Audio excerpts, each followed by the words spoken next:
Hello there, it's Mr. Brown here again, and I'm here today to read you Chapter 3, Part 2 of The Firework Maker's Daughter by Philip Pullman.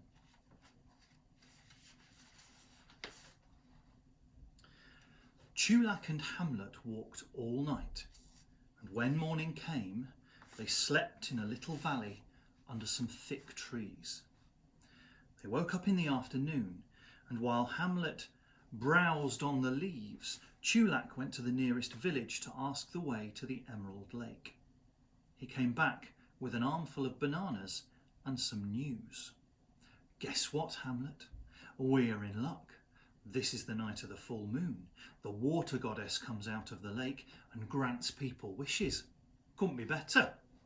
Now finish your leaves and let's be moving. They weren't the only people going to the Emerald Lake. The jungle paths were busy with families carrying picnic baskets, and even a troop of monkeys was heading in the same direction. Just before sunset, Chulac and Hamlet saw a young man busily pinning up notices on the trees beside the path. Chulac was about to read one when the young man caught sight of him.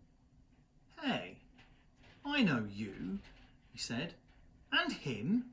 We know lots of people," said Chulac. "Is this the right way for the Emerald Lake?" "Just along there. Here, can I—" The young man looked bashful. Chulac knew what he wanted. "Kneel down, Hamlet. Customer." Hamlet couldn't say anything with the young man there, but he gave Chulac a severe look as he knelt down. The young man daubed something on Hamlet's side with a stick and some mud and gave Chulac a coin. "Thanks," the man said. "Wait till I tell the boss." And he ran off. Chulac read what he had written. "Eat at Rambashi's Jungle Grill." "Rambashi," Chulac said. "I've got an uncle Rambashi. He used to be a chicken farmer." And all the notices on the trees were advertising that jungle grill as well. It was opening that very night, and there were meals at half price if you brought in a voucher from one of the notices. "Oh, it'll be nice to see Uncle Rambashi again," Chulac said. "Come on, it'll be dark in a minute." And they hurried on. Soon they came out on the shores of the Emerald Lake. Under the trees, at the edge of the water, there stood some houses on stilts with cooking fires and coloured lanterns, and as the tropical darkness covered the sky in less than 5 minutes, Chulac and Hamlet entered the village. Naturally, a white elephant, with an advertisement written on him, caused a sensation, and soon Chulac and Hamlet were being followed by a crowd of excited people and some older people with nothing else to do. Even the troop of dancers getting into their costumes for the ceremony couldn't resist, and the dancing mistress had to run after them with her mouth full of safety pins and pull them back and scold them. "Which way to Rambashi's Jungle Grill?" Chulac asked, and someone pointed along the shore to a wooden building stood on stilts over the water. There was a terrace with coloured flags and tables with checkered tablecloths and lamps made out of wine bottles, and a cloud of smoke was coming from the kitchen with the sounds of sizzling and bubbling and the smell of grilling meat and fish and spices. "Just in time, Hamlet. What do you think of that?" "And that's Uncle Rambashi," said Chulac. Rambashi, wearing a white apron over his tartan sarong, was ushering some customers on the terrace when he saw Chulac. "Chulac, my boy, how delightful to see you and your friend, your pet. This excellent mobile advertising billboard. Come in, dear boy. Voucher? Oh, don't bother with that. Free food for everyone in honour of the ceremony of the full moon. Of course, I'll lose money on it, but we'll soon make it up. It's wonderful publicity. Yes, that's right, ladies and gentlemen, free meals tonight." "What about us?" said a waiter. "When do we get our supper?" "Customers first," said Rambashi.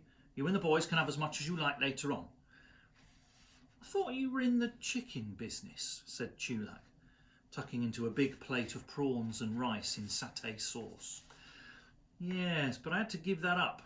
Felt sorry for the hens, Chulac. So we took to the transport business for a while, river taxi, you know, with a bit of freelance work on the side, and then came the opportunity to invest in the restaurant trade, where my talents truly lie, Chulak. Yes, madam, the grilled lake trout is exquisite tonight.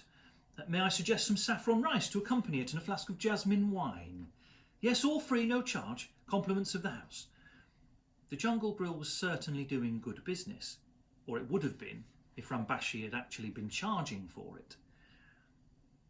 I hope he knows what he's doing, Hamlet, Chulak said, as the elephant browsed quietly on the banyan tree that overspread the terrace.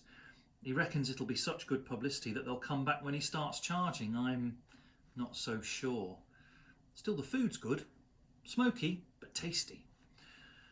Rambashi's cook was having trouble with the grill, which he kept having to throw water over when it got too hot, and clouds of smoke and steam kept billowing out, and the waiters rushed to and fro with full plates and dirty plates and flasks of wine and menus and coconuts full of ice cream. Meanwhile, the village elders were preparing the lake shore for the full moon ceremony. Chulak and Hamlet, full of supper, wandered along to have a look. The sand was swept and smoothed, lanterns were hung in the trees, and blossoms of all colours were scattered on the water. The path from the temple to the lake was crowded several deep on either side, and Chulak had to climb on Hamlet's back in order to see. Then the ceremony began. A great drum sounded 3 times, and an orchestra began to play.